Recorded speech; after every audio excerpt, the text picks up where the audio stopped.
Hi guys, and welcome to Goody's Goodies. Today I'm going to teach you how to make pain de mie bread, which is basically a soft sandwich bread. I know everyone's making sourdough right now, which is awesome, but you kids like soft sandwich bread, right? Yes, we do!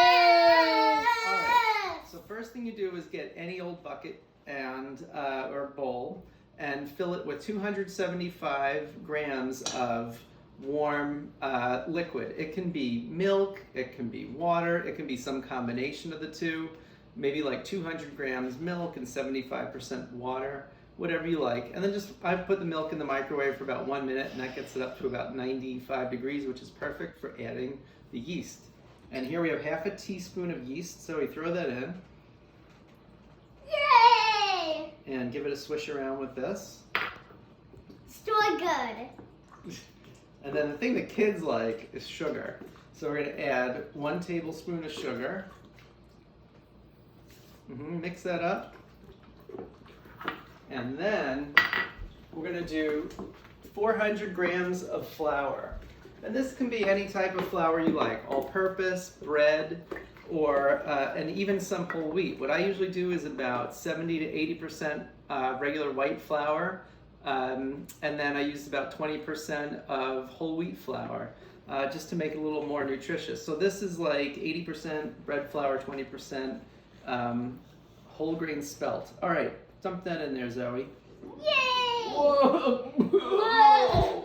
Whoa! So fun! All right, mix it all up. I'm gonna add. I'm gonna add 6 grams of salt here too. Some people wait on the salt. Doesn't really matter.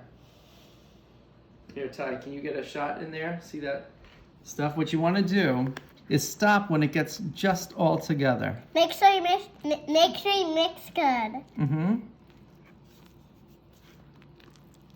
And once it's all mixed in together, you just stop and then set a timer for about 20 minutes.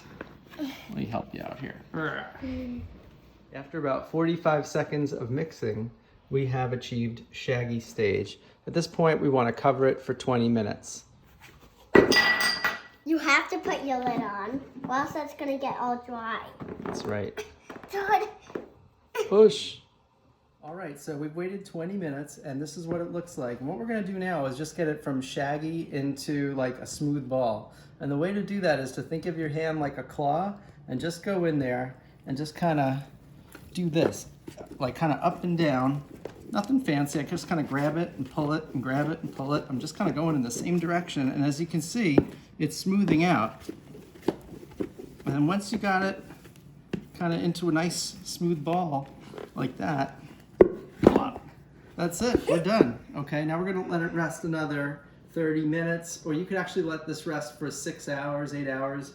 But in 30 minutes, I'm going to give it a few folds, and I'm going to show you that. Basically, what we're going to do now is called bulk fermentation.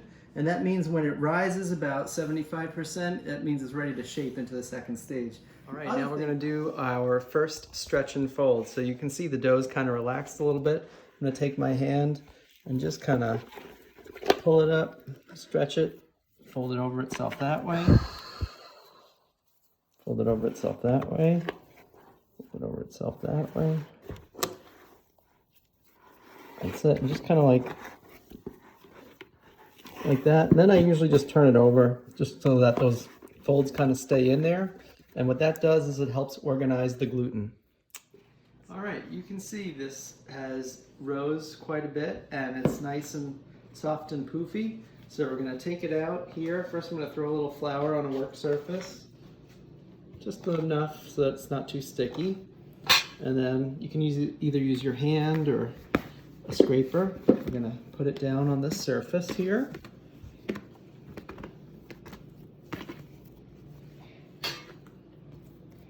Good. And I actually made a double batch, so I'm going to cut this in half. And now what you do is you kind of make a rectangle out of it.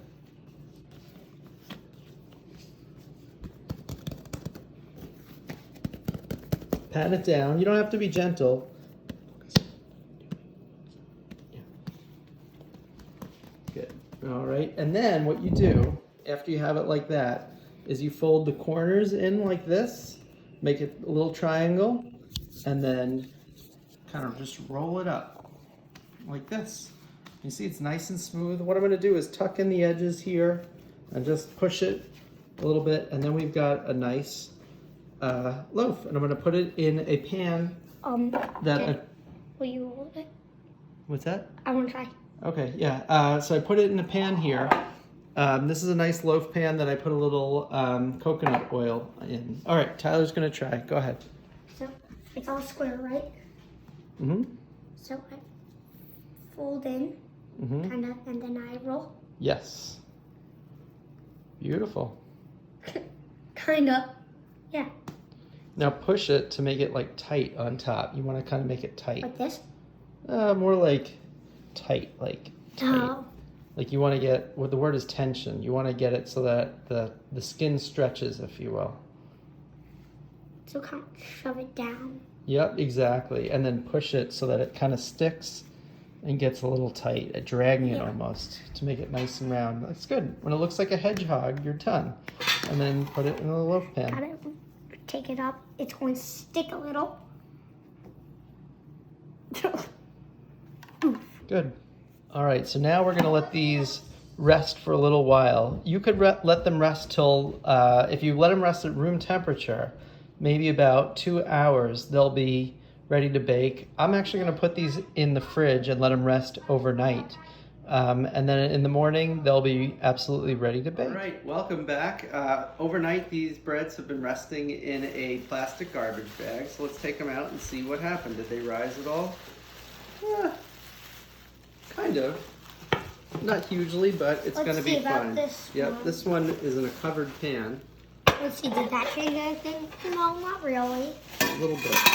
Okay, so what we're going to do, A little bigger. we're going to bake this one covered, and we're going to brush this one with eggs. So I'll have my friend what here. happens, I Yep, guess. exactly. So crack the egg in there. We're going to make a little egg wash. Ew. It's all right. that white Be brave. stuff? Just do it. There you go. That was an easy crack. A little milk and scramble. Scramble it up, buddy. Making scrambled eggs. Yay. This would be good for breakfast. It's literally breakfast time. When we're filming this, at least. Excellent. Now let's brush that loaf. With it, Yep. just get it in. Just give it a nice light brushing. There you go. Beautiful. Looks good. A few more. Get a little bit more. There you go. Good. Excellent. Spread that yolk out there so that you don't get clumps. Maybe one more on this side over here. What does this do to the bread? It makes it shiny and glazy. You'll see, like, when it comes out, it'll look a little dark and shiny, which is how we like bread. All right, let's go into the oven at 425 for about 40 minutes or so. All right, welcome back. Well, the breads came out of the oven. They took about 40 minutes to get to this nice color, and as Tyler pointed out, the egg made a nice shine. And let's see how this one came out in the loaf pan. In the bread pan. That's really good. Now we have to wait. Start it out and wait for 40 minutes on that one. You have to wait about 40 minutes. So they look a little different, but anyway, let's cut into this and see how it came out. The one that came out earlier.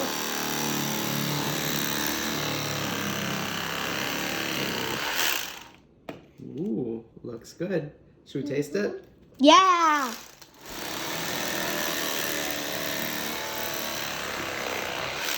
All right, there's no better way to taste it than with a little butter. So let me put some butter on it for you guys. Unsalted. Nice and good. Okay. Zoe, tell me what you think of this bread. Yeah? Cameraman, you want me to take this? What do you think? And there you have it. All right, don't forget to hit subscribe to Goody's Goodies. We'll be back next week making Nutella.